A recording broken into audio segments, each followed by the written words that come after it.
Huge news out of the UK. Guys, we might be getting a Universal Park just outside of London. This is insane. I can't believe that this might actually be happening. Honestly, I would say I agree with you, but actually not, because, well, the whole thing with the fact that London has been kind of a difficult place to build a big park like this. Oh, yeah.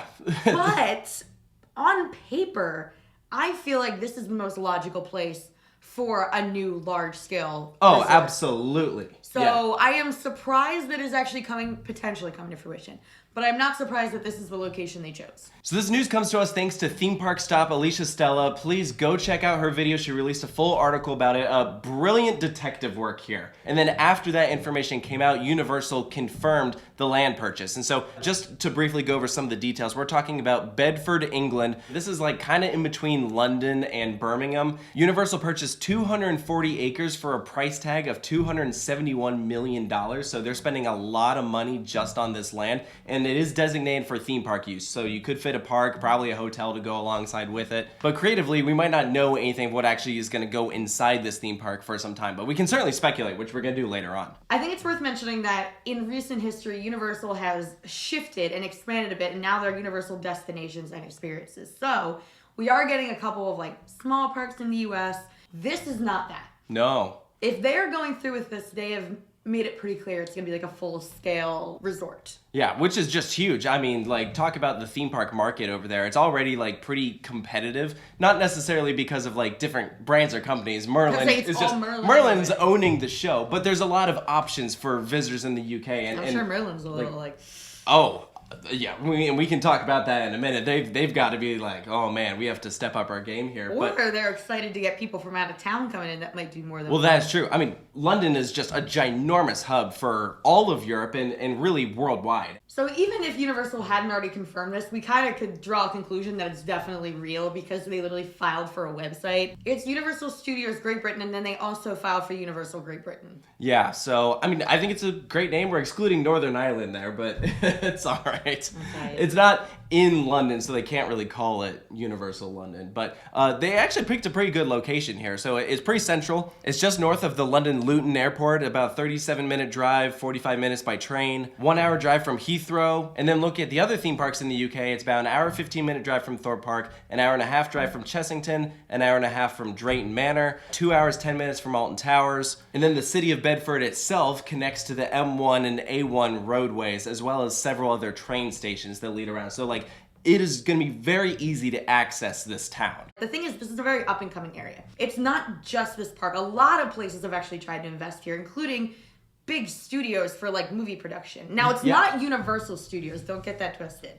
But they are looking to build this town up, and it's just a matter of how susceptible the locals are to being okay with this. Right. Well, and there's a lot of like industrial businesses in Bedford. So it seems like the locals are probably already used to noise. And if this production studio does happen, then they would be next door neighbors to a theme park. And it just seems like the area of Bedford is like, game on, let's build this place up.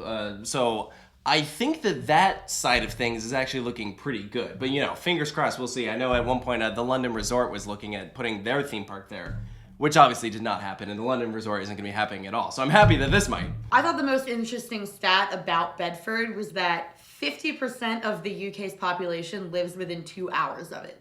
Holy crap. So, well, yeah, because like so much of the UK is concentrated in that London area. Sure. Realistically, you could have a huge pull from local people just coming in as pass holders and stuff. Or coming in as employees, just taking the train straight on, and then drops you off like right by the park, and you go to work for the day. Yeah, I think it's really cool that like London's already such like a theme park hub, but like adding this on like something as major is really, really cool, because if you want to do something on that scale, right now you have to go to Paris. If you want to do like Disneyland. Yeah. And right now that's the only park that is like on that level, I guess.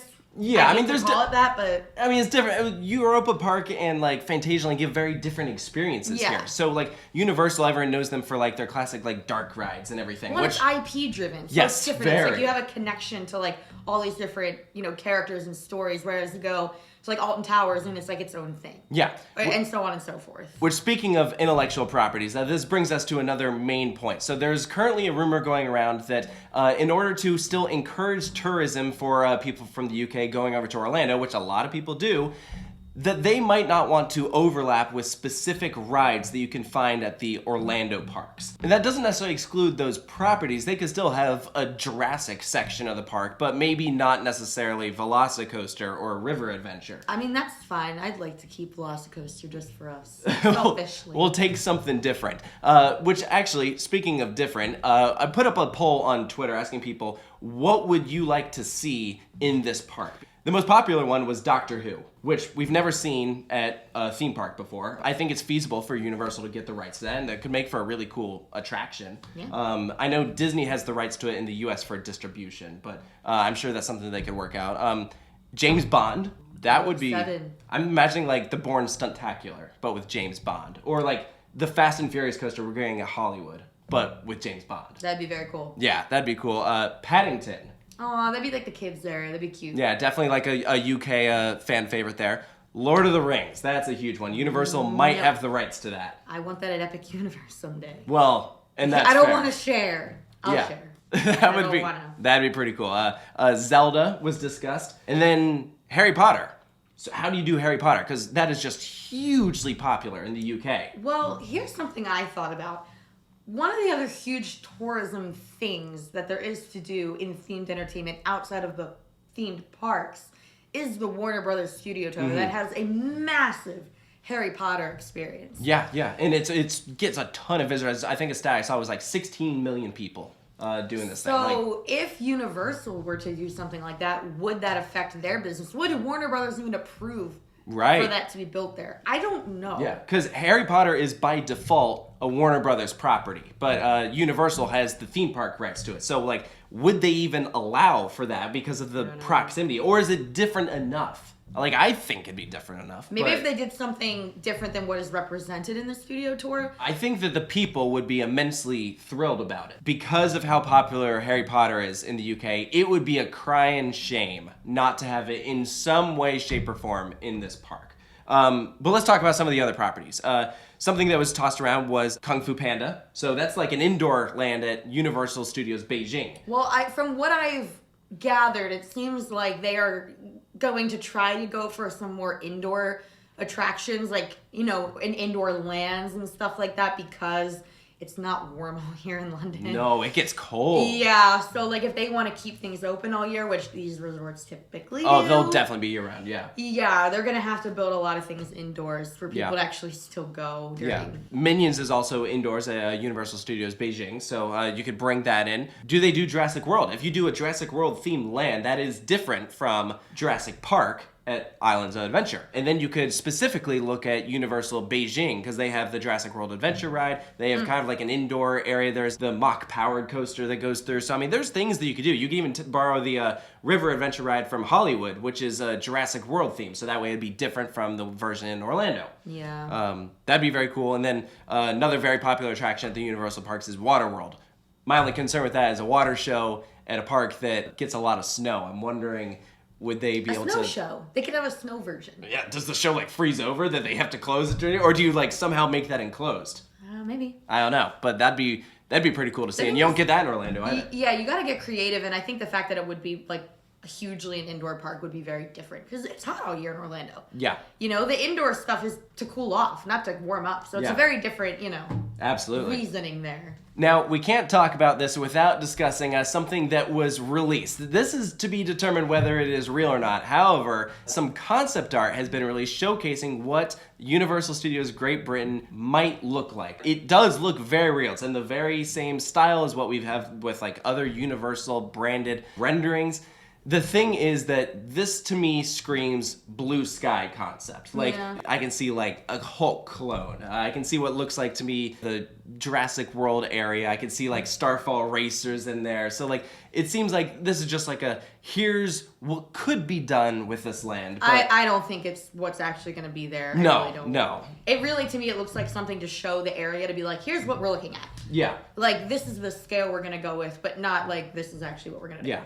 Let's talk about the other UK theme parks. How would they respond to a Universal park here? Well, the thing is that they have a lot of strength in numbers right now, because it really is just Merlin with like several different parks. I don't think that having regional parks is like necessarily the same thing as like a huge resort destination. Yeah. Because like I think the price tag is going to be very different. Yes, yeah. Universal is going to be more expensive than those other parks for sure. I feel like that's kind of like saying that because Disneyland exists in California that there's no reason to have like Knott's Berry Farm or Magic Mountain or any of those other parks, which is just not true. They're all very, very popular, very well loved. It's going to be very different because this is going to have a lot of indoor rides, which means you have like height limitations and thrill level limitations. And then you're going to go to like, I don't know, Alton Towers where you have like the Smiler. You're not going to get the Smiler at this park. You're just not. No, for sure. And that's like a very dark, gothy theme. And that kind of seems to be a trend around the UK parks. Yep. So I don't know if I'm imagining that, but everyone feels like they're like a little dark with the park themes. I don't know. So like, Minions, it's a little different. Minions is going to be a must then. Something to brighten things up. Yeah, it's going to be a totally different vibe. So I don't think that Merlin necessarily has to be like shaking in their boots like we're going to go out of business. Will it hurt them a little? Probably. Yeah. But on the flip side, maybe it doesn't. Maybe you get people, because right now, like everyone's going to Paris for Disneyland when people are traveling, like Europeans are going on like that resort vacation. Yeah. You know what I mean? So now you're going to have all these people coming to London for the same thing. Sure. And maybe they're like, well, while we're here, I heard X, Y, and Z park is pretty cool too. To me, this was the most obvious location that was missing a park on this scale. Yes.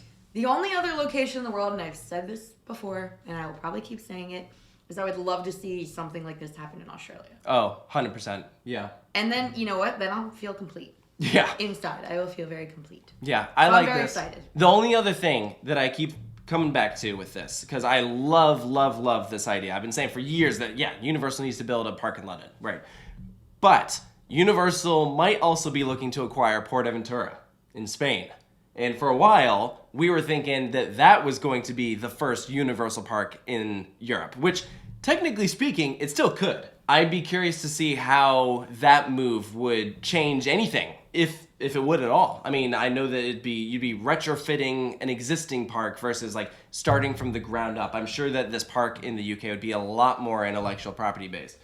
Even if you start adding stuff to Portaventura, it's just not going to be the same. Well, I don't even know if Universal does acquire Portaventura, which it kind of seems like that might be happening. Yeah.